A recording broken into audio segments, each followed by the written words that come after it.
इसलिए हम सब एक हैं, कोई पहचाने या ना पहचाने।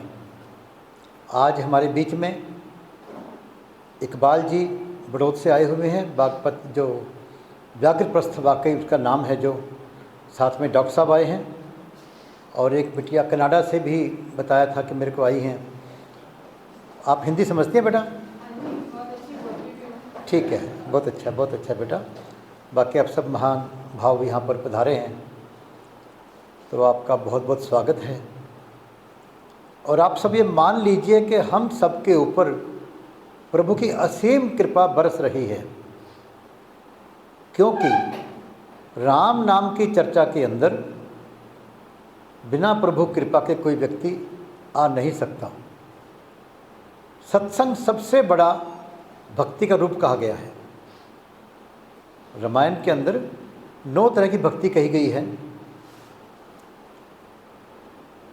हमारे बीच में बहुत अपने से महापुरुष हैं जो बहुत ज्ञानवान हैं, तो भक्ति की बात और ज्ञान में बड़ा अंतर है। मैं भक्ति की बात कर रहा हूँ, तो उसमें एक बात भक्ति की कही गई कि सत्संग सबसे बड़ी भक्ति, सबसे पहली भक्ति। लेकिन सत्संग में बिना प्रभु कृपा के व्यक्ति नहीं आ सकता। जैसे एक और भक्ति कही गई कि भगवान के नाम का सिमरन करना सबसे दुनिया में आसान काम है। सत्संग में तो चलो चल के आना पड़ेगा अपने को, कोई सुनाने वाला चाहिए, शोर ना हो रहा हो तो समझ में आएगी बात। सतपाल जी हमारे बड़े भाई हैं, बड़े ज्ञान के बारे में जानकारी रखते हैं, ज्ञान बहुत है इनको, और ये भी इस बात को मानते हैं कि नाम सिमरन से सीधा काम, आसान काम दुनिया में कोई नहीं है। क्या करना है? आप सब बैठे हैं, नाम सिमरन करना शुरू कर दो। कुछ तो नहीं करना, जबान भी तो नहीं हिलानी, अपनी भावनाओं से। जैसे हम बैठे बैठे हैं अपनी भावनाओं से अपने घर में अपने बच्चों को, परिवार को या किसी अन्य चीज़ को का ध्यान कर सकते हैं, उसी प्रकार राम नाम का ध्यान भी हम कर सकते हैं। कितना आसान काम। जब घर में बीमार पड़ा है कोई व्यक्ति, उसके शरीर का कोई अंग काम नहीं कर रहा, मान लो आँख काम नहीं कर रही, कान काम नहीं कर रहे उसके, उस वक्त भी वो भगवान का नाम सिमरन कर सकता है, पर वो होता ही नहीं। सबसे आसान काम, सबसे मुश्किल काम भगवान के नाम को सिमरन करना। आप सिमरन करने बैठोगे तो दुनिया भर के ख्याल पता नहीं कहाँ से आ जाएंगे आपके पास।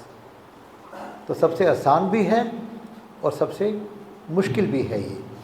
इसी प्रकार सत्संग में आना सबसे बड़े भाग्य की बात है, सुख की बात है। रामायण में लिखा कि सबसे बड़ा सुख क्या है और सबसे बड़ा दुख क्या है, तो उन्होंने कहा कि सबसे बड़ा दुख निर्धनता का है। गरीबी सबसे बड़ा दुख है, लेकिन सुख पैसे में नहीं कहा। सुख किस में है? सत्संग में। संतों के सत्संग में ही सुख है। कितना आसान काम सुखी होने का, पर वो बिना प्रभु कृपा के संभव नहीं हो पाता। तो हम सब यहाँ इकट्ठे होते हैं हर शनिवार को, प्रभु के नाम की बातचीत करते हैं, तो हम सबके ऊपर प्रभु की कृपा बरस रही है। इस सब को बात आप मानकर और जानकर अपने आप में बिल्कुल खुश हो सकते हो कि प्रभु हमारे पे कृपा बरसा रहा है। वरना गर्मी का मौसम है, कोई घर से बाहर निकलने को राज़ी नहीं होता बिना किसी काम के, बिना किसी बात के, और हम हर सप्ताह मिलते हैं यहाँ पर, तो प्रभु कृपा हमारे ऊपर है। इंसान और पशु में क्या अंतर है? अगर देखा जाए, मान लो एक एक गुण की बात करें, मान लो देखने की बात करें, तो पशुओं में, पक्षियों में गिद्ध जो है वो हमारे से बहुत ज़्यादा दूर तक देख सकता है, उसकी दृष्टि हमारे से ज़्यादा है। सूंघने की बात करें तो कई जानवरों की सूंघने की शक्ति हमारे से बहुत ज़्यादा है। दौड़ने की बात करें, शक्तिशाली होने की बात करें, शारीरिक शक्ति की बात करें, तो जानवरों के अंदर हमारे से बहुत ज़्यादा मिल जाएगी। उम्र की बात करें तो ऐसे जानवर भी बहुत मिल जाएंगे जिनकी उम्र हमारे से बहुत लंबी है। तो ऐसा क्या खास बात हमारे अंदर है कि जो कहा गया कि सबसे उत्तम योनि किसकी? मानव की। सबसे उत्तम योनि कहते 84 लाख योनियों के बाद मिलती है मानव योनि। क्या विशेषता है हमारे अंदर? एक चीज़ है कि भगवान ने हमारे को बुद्धि दी है। भगवान ने हमारे को बुद्धि दी है। उस बुद्धि के द्वारा हमारे को चुनने की शक्ति भी दी है। हम चुन सकते हैं कि ये काम करें या ना करें, ये खाएं या ना खाएं। और यही सबसे बड़ी समस्या हो गई। जो शक्ति दी थी भगवान ने हमारे को, बुद्धि की शक्ति, वही समस्या पैदा हो गई। हम हमेशा इसमें उलझे रहते हैं कि ये करूं या ना करूं, ये ठीक है या गलत है। तो हमारे को भगवान ने बुद्धि दी है, किसी विशेष काम के लिए दी है। कहते हैं कि इंसान जो है वो सामाजिक प्राणी है। एक डेफिनेशन है इंसान की, मानव सामाजिक प्राणी है। Man is a social animal. सामाजिक, यदि कोई सामाजिक नहीं तो क्या वो इंसान रहेगा? नहीं रहेगा। इसलिए कहा गया कि बिना संस्कारों के व्यक्ति बिना पूंछ और नाखून के, सींग के पशु के समान है। संस्कारों से ही आदमी इंसान बनता है, सामाजिक प्राणी है। तो जिस समाज ने हमारे को इंसान बनने का एक गौरव प्रदान किया, उस समाज के प्रति भी हमारी कुछ जिम्मेवारी बनती है। समाज भी भगवान का रूप है। भगवान भी जब दुनिया में आते हैं तो हमारे जैसा एक प्राणी बनकर ही समाज में आते हैं। उस समाज के लिए कुछ करना हमारा कर्तव्य है। वही अपने आप को इंसान कहलाने का सही हकदार है जो समाज के लिए कुछ करता हो। क्या फल होता है ये हमारे हाथ की बात नहीं है, पर समाज के प्रति हमारी सोच हो, विचार हो, कुछ करने की हमारी चेष्टा हो। क्योंकि भगवान को भी वही भक्ति मंजूर है जो समाज के काम आती है, किसी दीन दुखी के काम आती है। जैसे कहानी आती है कि एक व्यक्ति कहीं श्याम बाबा के यहाँ दरबार में जा रहे थे, जाते थे, मैंने पहले भी सुनाई है कई बार। तो सेठ जी नहीं जाते थे, मुनीम जी जाते थे। तो वह सेठ जी ने कहा कि मुनीम जी आप मेरे भी 100 रुपये वहाँ पर अर्पित कर देना, भगवान के दरबार में 100 रुपये की भेंट मेरी ओर से कर देना, मैं तो किसी कारण से नहीं जा पा रहा हूँ। तो मुनीम जी जा रहे हैं तो रास्ते में देखा कुछ संत भूखे बैठे हैं। उन्होंने कहा कि भाई हमने 2 दिन से खाना नहीं खाया, कुछ खिला दो। तो संत जी ने, मुनीम जी ने उनको खाना खिला दिया और उसमें 98 रुपये खर्च हो गए। 100 रुपये में से 98 रुपये खर्च हो गए और बाकी 2 रुपये जाके उसने श्याम बाबा के दरबार में चढ़ा दिए। तो शाम को सेठ जी को श्याम बाबा के दर्शन होते हैं कि सेठ जी मुझे आपके 98 रुपये मिल गए, मुझे आपके 98 रुपये मिल गए। तो सेठ जी को लगा भी मुनीम ने 2 रुपये रख लिए बीच में, कहीं चाट पकौड़ी खा ली, कि है तो ईमानदार व्यक्ति, इतने सालों से 2 रुपये की बेईमानी कर ली। मुनीम जी आए तो सेठ जी ने पूछा उससे कि मुनीम जी भगवान के तो 100 पूरे चढ़ा देते, मुझसे 2 रुपये अलग ले लेते, ऐसा क्यों किया आपने? तो सेठ जी ने को जब मुनीम जी ने सारी बात बताई कि ऐसे ऐसे भगवान दर्शन दिए मेरे को, सपने में आए थे रात को और कहा 98 रुपये मिल गए, तो मुनीम जी रो पड़े। कहता मैं इतने सालों से भगवान के दरबार में जा रहा हूँ, आपको दर्शन यहाँ बैठे हो गए। क्योंकि उन्होंने प्रभु की, मानव की सेवा की। प्रभु की जो बनाई हुई खलकत है, जो सृष्टि है, उसकी सेवा की। भगवान आपके पैसे का भूखा नहीं है भाई। भगवान को पैसे की कमी है क्या? या भगवान को पैसे की ज़रूरत है क्या? क्या भगवान को अच्छे कपड़े चाहिए? क्या चाहिए भगवान को? आपकी भावना, आपकी श्रद्धा और आपके दीन दुखियों की सेवा। तो इस प्रकार हम समाज के लिए कुछ करेंगे तो हमारा नाम कहाँ लिखा जाएगा? जिनको भगवान प्रेम करते हैं। जैसे खलील जिब्रान की कहानी आती है कि वो बैठा है अपनी झोपड़ी के अंदर और एक प्रकाश हो रहा है। वो देखता है कि एक देवदूत कुछ लिख रहा है। तो उसने पूछा कि भाई क्या लिख रहे हो? वो देवदूत कहता है कि मैं उन लोगों की सूची बना रहा हूँ जो भगवान को प्रेम करते हैं। तो उसने उठ कर देखा कहीं मेरा नाम भी है। उस लिस्ट में उसका नाम नहीं था। अगले दिन फिर निराश हो गया थोड़ा सा कि चलो मेरा नाम नहीं है भाई। अगले दिन फिर देवदूत बैठा था और लिस्ट बना रहा था। तो फिर उसने कुछ नहीं कहा उस दिन। तो देवदूत ने पूछा कि खलील आज नहीं पूछोगे मैं क्या लिख रहा हूँ? कहता बताइए आज क्या लिख रहे हैं आप? कहता मैं आज उन लोगों की सूची बना रहा हूँ जिनको भगवान प्रेम करते हैं। और देखा खलील जिब्रान ने कि सबसे ऊपर उसका नाम लिखा हुआ था। आप यदि सेवा करेंगे मानवता की तो आपका नाम भी उस सूची में आएगा जिनको भगवान प्रेम करते हैं। और क्या चाहिए हमारे को? भगवान प्रेम करते हैं और ये काम कोई भी व्यक्ति कर सकता है, मानवता के प्रति कुछ करके, समाज के प्रति कुछ करके। आम तौर के ऊपर हम सब कुछ करना चाहते हैं पर कुछ कर नहीं पाते हैं। ज़्यादा लोगों की इच्छा होती है मैं समाज के लिए कुछ करूं, क्योंकि चाहे कलयुग है, जब काल का जोर है तो दयाल का भी पूरा जोर है। अंदर से आवाज़ आती है आत्मा की कुछ करूं मैं, कर नहीं पाते हैं। क्या कारण है उसका? एक बात बड़ी विचित्र लगेगी आपको, जितना भक्तों में अहंकार है, संतों में अहंकार है, सो कॉल्ड जिनको भगत समझते हैं, उतना अहंकार बाकी लोगों में नहीं है।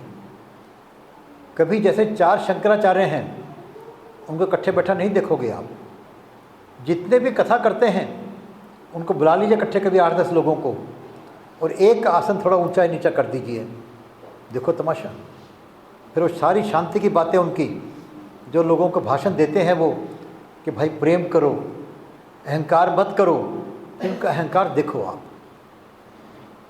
आपसे बात भी नहीं करेंगे वो। तो जो संत कहलाते हैं अपने आप को आज के दिन, होते नहीं। संत में तो अहंकार हो ही नहीं सकता, संत में तो भेदभाव हो ही नहीं सकता।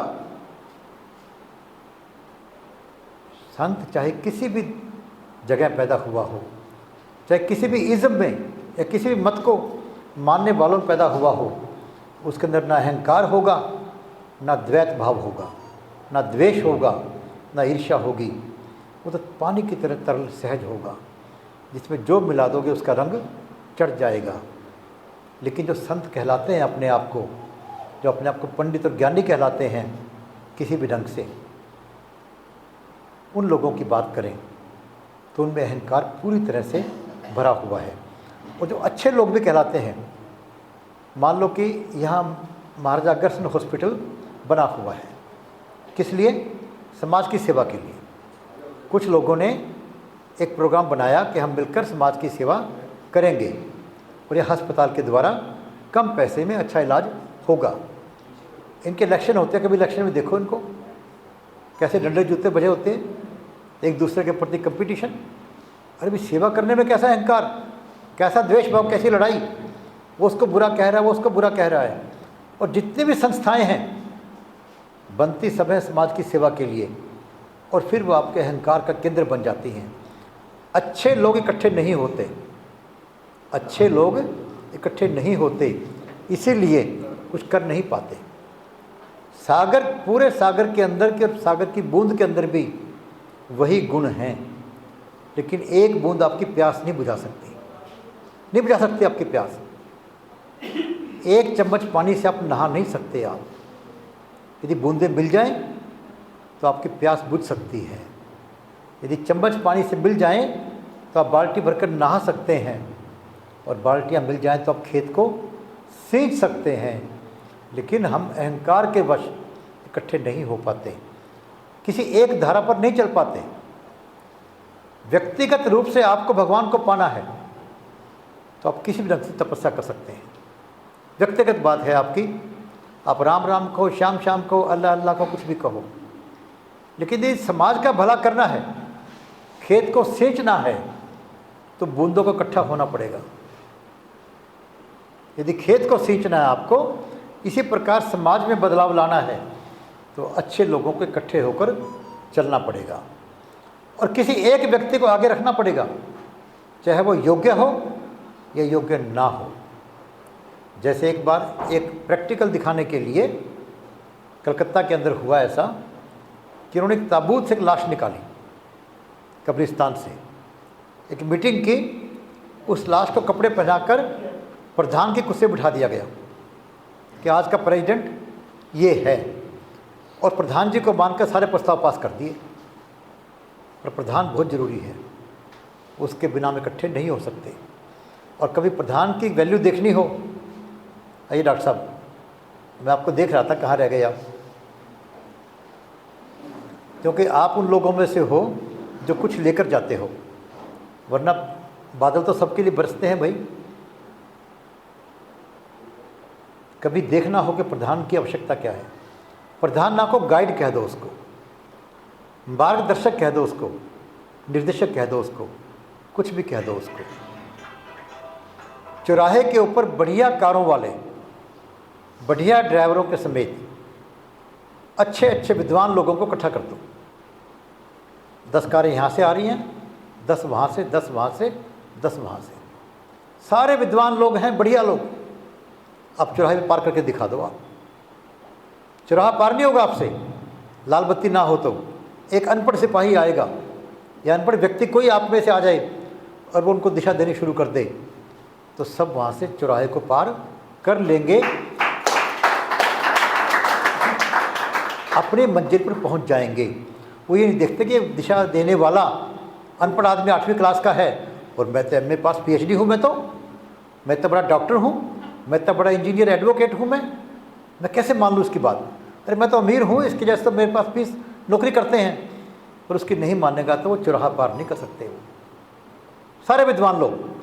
इसी प्रकार हमारे को समाज में काम करना है तो किसी एक को तो आगे करना होगा, वरना हम आपस में उलझकर चौराहे पर ही रह जाएंगे। वो कहूँगा कि मैं आगे, वो कहेगा मैं आगे, कुछ नहीं कर पाएंगे। जैसे एक फिल्म में दिखा रहे थे कि एक पंडित जी और एक मौलवी जी स्टेशन पर बैठे हैं, गाड़ी आने में 1 घंटा है, दोनों बैठ के एक दूसरे को बड़ा सम्मान दे रहे हैं। पंडित जी मौलवी जी की इज्जत कर रहे हैं, मौलवी जी पंडित जी की इज्जत कर रहे हैं, वो उसको कुछ खिला पिला रहे हैं, वो उसको खिला पा रहे हैं। इतने में गाड़ी आ गई और गाड़ी में भीड़ थी चढ़ने वालों की। फिर पंडित जी मौलवी जी को पीछे खींच रहे हैं और मौलवी जी पंडित जी को पीछे खींच रहे हैं, गाड़ी चल गई, दोनों नीचे रह गए। वहाँ अहंकार आ गया। हमें यदि समाज के लिए कुछ करना है तो किसी के मार्गदर्शन में, दिशा निर्देश में चलना होगा। उसके बिना हम इस भीड़ में ऐसे खो जाएंगे, कुछ नहीं कर पाएंगे। बाद में रहेगा कि यार मैं चाहता बहुत कुछ था, मैं बहुत कुछ कर सकता था, पर कुछ कर नहीं पाया। लेकिन वो ये सोच नहीं पाता कि मैं अपने अहंकारवश मैं साथ नहीं चल पाया। अहंकार आपको साथ चलने नहीं देता, साथ लेकर चलने नहीं देता। किसी के साथ चलना हो तो भी आपको अहंकार मारना पड़ता है, किसी को साथ लेकर चलना हो तो भी अपने अहंकार को आपको समाप्त करना पड़ेगा। साथ लेकर चलना हो सकता है आपको स्पीड कम नहीं पड़ जाए। अरे हम तो पत्नी के साथ चलते तब भी कहते हैं उसको तेज चल, उसके साथ भी चल नहीं पाते हम तो। और यदि साथ चलना हो सकता है हमारी स्पीड को हमें तेज़ करना पड़ जाए, कुछ कम करना पड़ जाए, तभी साथ चल पाएंगे। तो अच्छे लोगों को हमेशा कहा करता हूँ, भाई अच्छाई का अहंकार छोड़ दो उसको। अच्छाई का अपना अहंकार है। वो कहते देखो फलां व्यक्ति शराब पीता है, फलां जुआ खेलता है, मैं कुछ नहीं करता, मैं तो बहुत अच्छा हूँ। अरे भाई अच्छाई बुराई से मतलब नहीं, तो समाज के लिए क्या कर रहा है? कई बार ऑफिसर लोग ईमानदारी का अहंकार करते हैं, मैं बहुत ईमानदार हूँ। अरे तो काम भी कर रहे कि नहीं? क्या करने ऐसे ऑफिसर का आपको जो काम नहीं करता? ईमानदार होना चाहिए, और समाज का काम तो करे। जो सिपाही चोर को नहीं पकड़ता उस सिपाही का क्या करना है? कोई काम का है क्या आपका वो? कोई सैनिक आपकी रक्षा नहीं करता तो किस काम का वो? काम करना चाहिए, अपने लिए करो, और यदि इंसान के रूप के अंदर अपने गौरवान्वित होना है तो समाज के लिए भी काम करना होगा, तभी हम इंसान कहलाने के सच्चे हकदार हैं। और इसीलिए कई बार हम लोग वो नहीं कर पाते जो करने की हमारे में क्षमता भगवान ने दी होती है। और इंसान को बाकी सब बुराई दिख जाती है, ये अहंकार दिखता भी नहीं, दिखता भी नहीं। मान लीजिए कार्यक्रम होता है, अपने दीपक जी सबको फ़ोन करते हैं, किसी को फ़ोन नहीं किया तो आया नहीं। क्यों नहीं आया भाई? मुझे फ़ोन नहीं किया। अरे भाई तुझे पता नहीं क्या कार्यक्रम होता है? खुद पूछ ले। घर में किसी का शादी है, प्रोग्राम है, और वो कार्ड लेट से दे अपने को तो लोग नहीं जाते। अरे भाई तू किस अहंकार में डूबा हुआ है? अपने अहंकार को पहचान और आगे बढ़ जा। क्योंकि भगवान और हमारे के अंदर, आत्मा और परमात्मा के अंदर एक महीन पर्दा अहंकार का ही है। और भगवान कहते हैं कि यदि मुझे किसी बात से बहुत ज़्यादा दिक्कत है, परेशानी है, ईर्ष्या है, वो केवल अहंकार से है। रावण को अहंकार हुआ तो भगवान को आना पड़ा, दुर्योधन को अहंकार हुआ, भगवान को उसका अहंकार नष्ट करना पड़ा। और ऐसे इंसान में जब अहंकार आता है तो भगवान से मिलने से वो दूर रह जाता है, और जो आनंद, जो मस्ती का हकदार भगवान ने उसको इंसान का जन्म देकर बनाया है, उससे महरूम रह जाता है, उसे कोई एंजॉय नहीं कर पाता, क्योंकि अहंकार है। बचपन में पढ़ा हमने एक दोहा कि ये तो घर है प्रेम का, खाला का घर नाही। क्या कहा? ये तो घर है प्रेम का, खाला का घर नाही। खाला उर्दू में मौसी को कहते हैं। सिर उतारे भुई धरे तब बैठे घर माही। भुई मैंने हथेली, कि सिर को काटकर हथेली पर रखो तो घर में प्रवेश हो सकता है। तो मैंने कहा यार सिर काट के कौन जाएगा? जब अकल आई तो पता लगा भाई ये अहंकार के सिर को काटने को कह रहे हैं। अहंकार को ख़त्म कर दो तो भगवान का प्रेम बरस रहा है, 24 घंटे बरस रहा है, कभी किसी रूप में, कभी किसी रूप में। भगवान की कोई वस्तु किसी से भेदभाव नहीं करती है, लेकिन कोई उसका क्या पाए, उससे क्या न पाए, ये हमारे बर्तन के ऊपर निर्भर करता है। बारिश हो रही है, कौन से बर्तन में पानी आएगा? जो खाली हो और सीधा रखा हो। दो बातें हैं, और जिसमें छेद ना हो।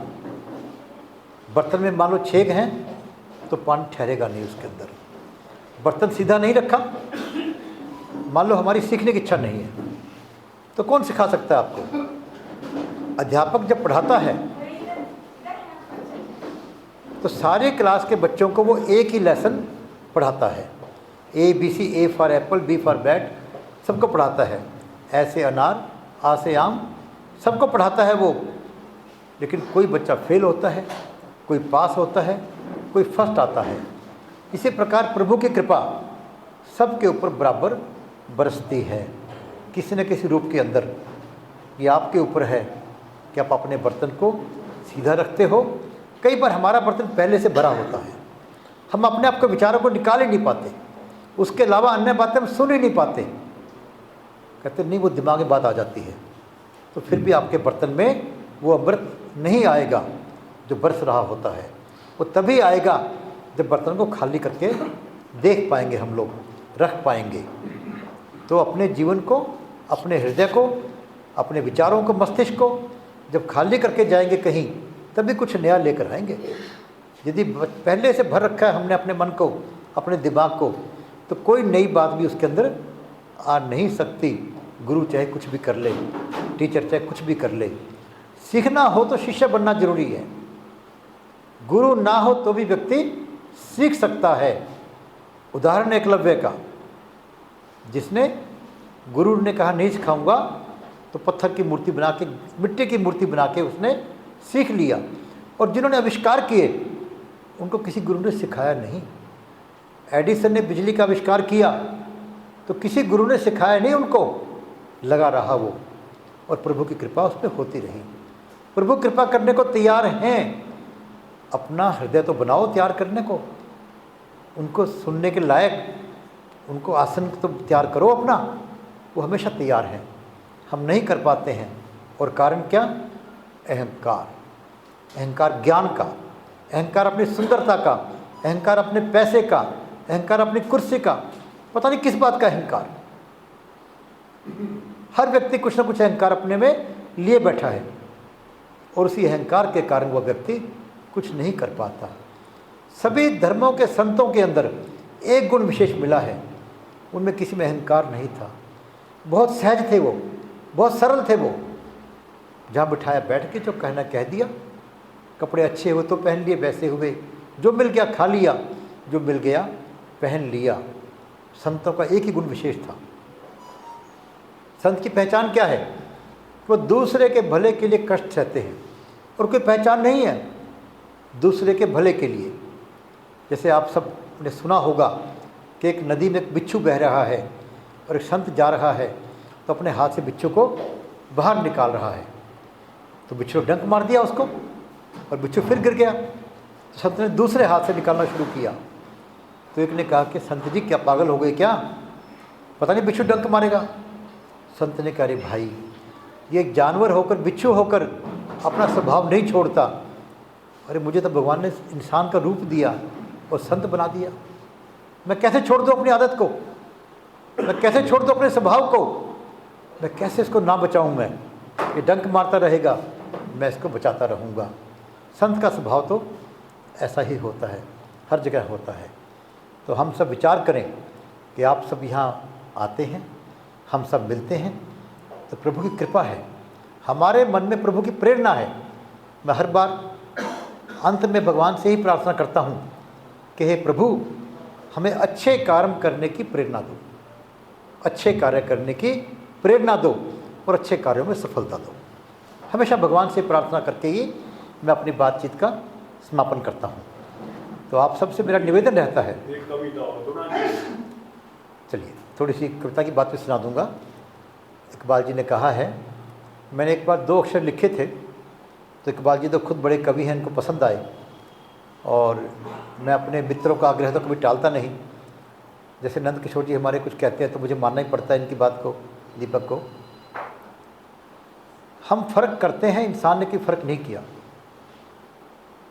तो कविता मैंने लिखी थी एक बार कि इस हिंदू मुस्लिम की दुनिया में इंसान कहाँ रहता है, इंसान कहाँ रहता है, कोई बता दे।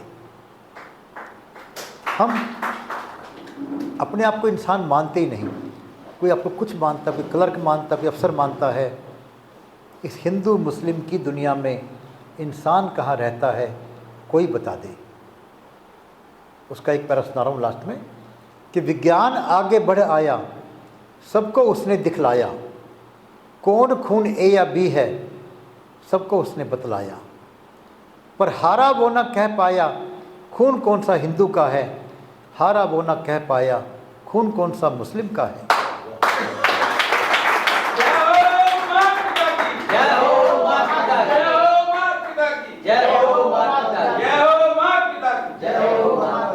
किस खून से आती खुशबू सिखनी के दूध की, किस खून से आती महक बोलो राजपूत की। लड़कर जब गिरता है खून, आपस में मिलता है खून, मिलकर रहता मिलकर बहता, कोई ना जाने किसका खून। मिलकर रहता मिलकर बहता, कोई ना जाने किसका खून। उठो रे जागो रे संसार, सांझा खून करे पुकार, हमको जीवित रहने दो, हमको यूं ना बहने दो, हमको जीवित रहने दो, हमको यूं ना बहने दो। मिलकर जो रहने दोगे, धरती को स्वर्ग बना देंगे। बचपन चहके यौवन महके, दुख को हम भगा देंगे। फिर ना पूछेगा कोई इंसान कहाँ रहता है, वेद सभी से यही कहेगा, इंसान यहाँ रहता है, इंसान यहाँ रहता है। तो अपने आप को भी इंसान मान लें, तो इंसान मानते ही हम समझ लो भगवान के नज़दीक पहुँच गए। हमारे अंदर है आत्मा और परमात्मा में क्या अंतर है? आत्मा परमात्मा, वो परमात्मा है। जैसे बूंद और सागर में अंतर नहीं है, लेकिन सागर में जहाज तैर सकते हैं, बूंद में जहाज नहीं तैर सकते, केवल यही अंतर है। बूंद सागर में मिल गई तो सागर हो गई, सागर से बूंद अलग हो गई तो बूंद हो गई वो। तो हम सब सागर से बिखरी हुई बूंदें हैं, वरना उसी का रूप है। और उसके ऊपर क्या हुआ, अहंकार का एक पर्दा चढ़ गया। जैसे पारस की बट्टी लोहे से छू जाए तो लोहा सोना बन जाता है, लेकिन एक पारस की बट्टी, एक लोहे की बट्टी के अंदर, लोहे की डब्बी के अंदर पारस की बट्टी रखी है, और बार बार देखता है व्यक्ति, वो लोहे की जो संदूकची है, जो लोहे की डब्बी है, वो सोना नहीं बनती। बड़ा परेशान हो। फिर एक दिन एक संत आए, उन्होंने दिखाया उनको कि महाराज क्या ये पत्थर है, पारस है? कहते है पारस भाई, तो ये लोहा सोना क्यों नहीं बन रहा? तो उन्होंने कहा भाई इस पारस के ऊपर एक महीन चादर चढ़ी हुई है, एक पारदर्शक कपड़े की परत इसके ऊपर चढ़ी हुई है जो तुझे दिखाई नहीं दे रही। उस पट्टी के कारण ये जो पारस है ये लोहे के संपर्क में नहीं आ पा रहा और लोहा सोना नहीं बन रहा। ये हमारे अंदर भी अहंकार की बहुत महीन पट्टी चढ़ी हुई है जो हमारे को पारस प्रभु के साथ में एक नहीं होने देती। जिसका अहंकार मिट गया तो परमात्मा और आत्मा में कोई अंतर नहीं है भाई, बैठे हैं वो।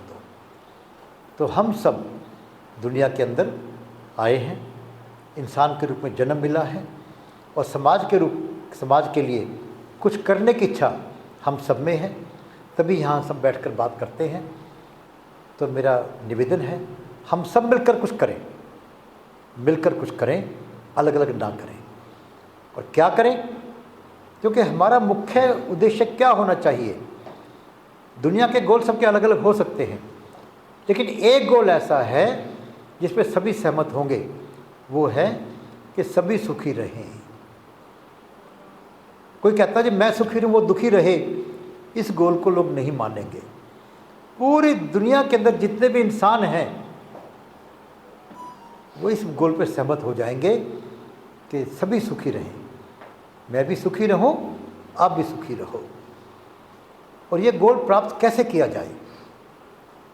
अब क्या होता है कि हम जितने भी सॉल्यूशन बताते हैं वो बड़े गहरे और ज्ञानवान होते हैं, सहज नहीं होते। ये संतों ने क्या किया, कभी ज्ञान की बात नहीं की, उन्होंने राम नाम की बात की कि राम राम करते रहो सब कुछ हो जाएगा। कैसे हो जाएगा भाई? इस ब्रह्मांड के अंदर आकाशवाणी हमेशा चल रही है, धुन के रूप में गूंज रही है वो। यदि आनंद लेना हो तो हृदय में भगवान का नाम लेते हुए बिना शब्द बोले उस गूंज को अनुभव करो, आप आनंद से नाच उठोगे। और ज्ञान लेना हो तो भगवान के प्रति समर्पण करके आकाशवाणी को सुनो। इसीलिए हमारे मन के अंदर कई बार ऐसे विचार आते हैं जो हमने कभी पढ़े नहीं होते, कभी देखे नहीं होते, कभी सुने नहीं होते, आकाशवाणी से आ रहे होते हैं। वो कहते हैं आकाशवाणी हुई तो आकाशवाणी के रूप में भी हो गई तो सब सुखी हों। अब सब सुखी कैसे हों? क्योंकि कलयुग में या पूरी जब भी ब्रह्मांड बना, सतयुग में, द्वापर में, त्रेता में, अपने शरीर में दो शक्तियाँ हमेशा रही हैं, एक आत्मा की, एक मन की शक्ति। मन की शक्ति हमको हमेशा बुरे कामों की ओर आकर्षित करेगी, आत्मा की शक्ति अपने को अच्छे कामों में आकर्षित करेगी। लेकिन कलयुग में मन की शक्ति बहुत हावी होती है, वो हमें अच्छे काम नहीं करने देती। कई लोगों के अंदर मन की शक्ति बहुत ज़्यादा हावी होती है और उनको राक्षसी प्रवृत्ति का बना देती है। तो यदि हमारे मन के अंदर भी राक्षसी प्रवृत्ति है तो भी वो हमें सुखी नहीं रहने देगी। और समाज के अंदर भी राक्षसी प्रवृत्ति के लोग हैं तो समाज को भी सुखी नहीं रहने देंगे। तो सभी सुखी होने के लिए यही एक उपाय है कि राक्षसी प्रवृत्ति ना मेरे अंदर रहे ना बाहर रहे। मेरे अंदर कैसे नहीं रहेगी? संस्कारों से। बाहर कैसे समाप्त होगी? संस्कृति से। हमें शक्तिशाली बनना होगा आत्म बल से और संगठन से।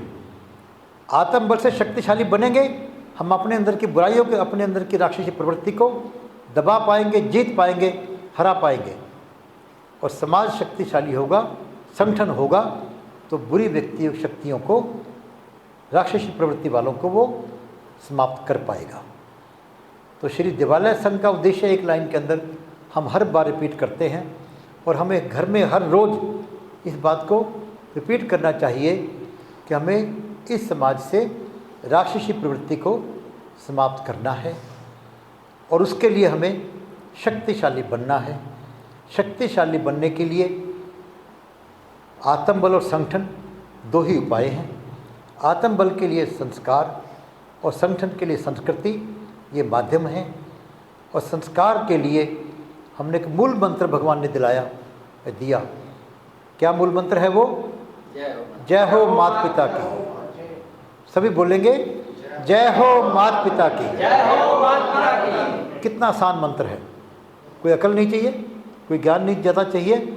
आप इस मंत्र को बोल कर देखिए, आप मन के अंदर इस मंत्र का अभ्यास करके देखिए, कितनी आपको शांति मिलेगी, कितनी खुशी मिलेगी और कितनी शक्ति मिलेगी आपको। जिन्होंने किया है उन्होंने अनुभव किया है और बताया है कि केवल इस मंत्र के जाप करने से ही हमारे को अपने अंदर शांति और शक्ति दोनों मिले हैं। शांति भी मिली है और शक्ति भी मिली है। तो मेरा तो यही निवेदन रहता है आप सबसे कि हम सब मिलकर इस मिशन को आगे बढ़ाएं, ताकि आज दुनिया के अंदर जो राक्षसी प्रवृत्ति वाली शक्तियाँ बहुत हावी हो रही हैं, हर तक लड़ाइयाँ हो रही हैं, उसको हम समाप्त कर पाएँ। किसी का प्रश्न कोई हो तो हम ले सकते हैं, किसी ने कोई प्रश्न पूछना हो तो। कोई अहंकार का दमन कैसे करें संपूर्ण? अहंकार का दमन वही बात है कि समर्पण करने से हो सकता है। कहते हैं कि अभिमान बुरा है, स्वाभिमान अच्छा है। हम कहते हैं ना, अभिमान बुरा और स्वाभिमान अच्छा। क्या अंतर है? स्वयं अलग लग गया साथ के अंदर। स्वयं अभिमान, स्वयं मैं कौन हूँ ये जानना आवश्यक है। मैं कौन हूँ, क्या हैं आप, क्या हूँ मैं, यही जो जान जाएगा उसके अंदर अहंकार नहीं रहेगा। जो जान जाएगा परमात्मा का अंश हूँ मैं। मेरे अंदर से 5 दिन हो गए आवाज आ रही है, मैं ब्रह्मांड की शक्ति हूँ। बिल्कुल ठीक है, आप ठीक कह रहे हैं कि हम जब ये जान जाएंगे कि मैं कौन हूँ, तो उसी दिन से अहंकार हमारा समाप्त हो जाएगा, क्योंकि उसका कोई स्थान नहीं है। मैं कहाँ पर है? देखिए, मन जो हमारा है, अपने शरीर के अंदर आँख, नाक, कान कहाँ पर हैं ये सब जानते हैं। विज्ञान ने बता दिया देखकर आपको। दिमाग कहाँ है बता दिया, दिल कहाँ है बता दिया, पर मन कहाँ है बता सकते हैं आप? अपने शरीर के अंदर मन नाम की कोई चीज़ है या नहीं है? है। तो मेरा मन करता है ये करूं, ये खाऊं, ये ना करूं। मन कहाँ पर है शरीर के अंदर? कोई नहीं बता पाया। कोई विज्ञान इस बात को आज तक नहीं बतला पाया कि मन कहाँ पर है। बहुत शक्तिशाली है। कितना शक्तिशाली कि कहते हैं श्री राम को उनके गुरुजी समझा रहे हैं, वशिष्ठ जी, कि राम, यदि कोई मुझे कहे कि मैंने सारे सागर का पानी पी लिया, तो इस असंभव बात को भी एक पल के लिए मान लूँगा मैं। कोई कहे कि मैंने पूरे पर्वत को उठा लिया,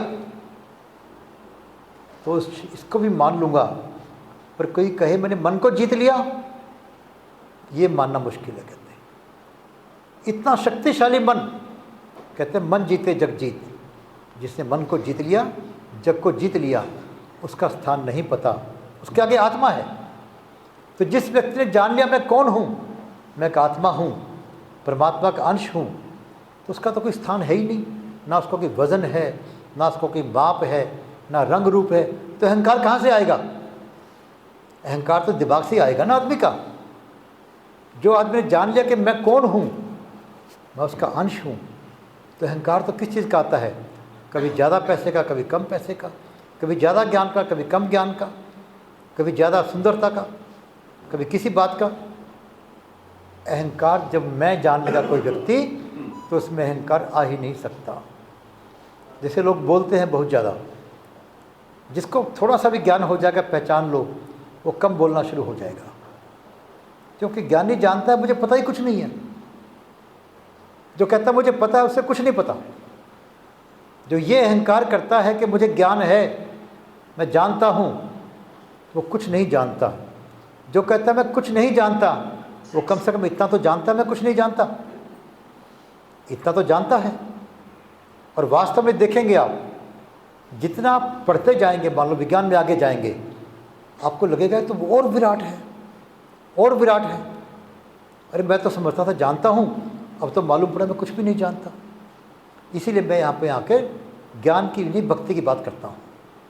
भक्ति के विराट स्वरूप है, भक्ति कमाल है। भक्ति में अहंकार हो ही नहीं सकता। अपने आप को भक्ति से जोड़ लो, राम नाम से जोड़ लो, इसके अलावा कोई भी और उपाय नहीं है अहंकार से बचने का। कहता मुझे कुछ नहीं आता भाई। तुलसीदास जी रामायण में क्या कहते हैं, जब रामायण लिखते हैं, कहते हैं मुझे कोई कविता नहीं आती, मुझे कोई अकल नहीं है, कोई ज्ञान नहीं है, बस कहता मेरी इस रामायण के अंदर राम का नाम है, यही कुछ है बस इसके अंदर। बस जो राम के नाम से जोड़ लेगा, मेरे पास क्या है, राम का नाम है। हम क्या करते हैं, राम के नाम से जोड़ना, राम के काम से जोड़ना, राम नाम से जोड़ना, राम नाम से जुड़ जाना, राम नाम को लेना, तो अहंकार समाप्त हो सकता है कि तू ही तू। कहते हैं कि माया क्या है ये, इस माया ने दुनिया में सबको ठगा है। तो नारद जी हो गए, फिर ब्रह्मा जी को भी ठगे गए, बड़े बड़े विद्वान ठगे गए। लेकिन कहते हैं रामायण, राम से पूछा लक्ष्मण जी ने कि प्रभु ये आपकी माया क्या चीज़ है। तो राम क्या कहते हैं कि लक्ष्मण मैं और मेरा, तेरी और तेरा, बस यही माया, और कुछ नहीं कहते। मैं और मेरा, तू और तेरा। कहते मेरा ज्ञान है, मेरा इज्म है, मेरा वाद है, मेरी जाति है। जो तू और तू कहना कर दे, तू ही तू। बाबा नानक ने क्या कहा, तेरा ही तेरा। अहंकार समाप्त आपका, राम नाम से जुड़ गए, अहंकार समाप्त आपका। क्योंकि एक म्यान में दो तलवार नहीं हो सकती हैं, एक म्यान में दो तलवार नहीं हो सकती हैं। और संतों ने लिखा कि चाखा चाहे प्रेम रस, राखा चाहे मान। चाखा चाहे प्रेम रस, सबसे सुंदर है प्रेम का रस, उसको चखना चाहता है। और राखा चाहे मान, साथ में अहंकार भी रखना चाहता है। कहता भाई एक म्यान में दो तलवार नहीं आ सकती। अगर प्रेम के रस को चखना है तो अहंकार को छोड़ना होगा। तो जो मालिक के, भगवान के, श्री राम के नाम के प्रति समर्पित होना, राम नाम के प्रति सब कुछ जानना मानना, यही एक उपाय है अहंकार को छोड़ने का। मुझे इतना ही पता है, इससे ज़्यादा मैं जानता नहीं। जितना जानता हूँ उतना बताता हूँ आपको भाई, कि मुझे तो राम नाम की बात के अलावा कुछ और आता ही नहीं। और किसी का प्रश्न कोई हो तो आप सब जो भी महानुभाव यहाँ पर आए हैं, आप सबका बहुत बहुत धन्यवाद, बहुत बहुत स्वागत। और प्रभु से प्रार्थना कि हम सबको नेक कार्य करने की प्रेरणा दे, नेक कार्यों में सफलता दे। अंत में फिर आप सबको प्रणाम। आप सबके भीतर बैठे हुए परमपिता परमात्मा को मेरा प्रणाम।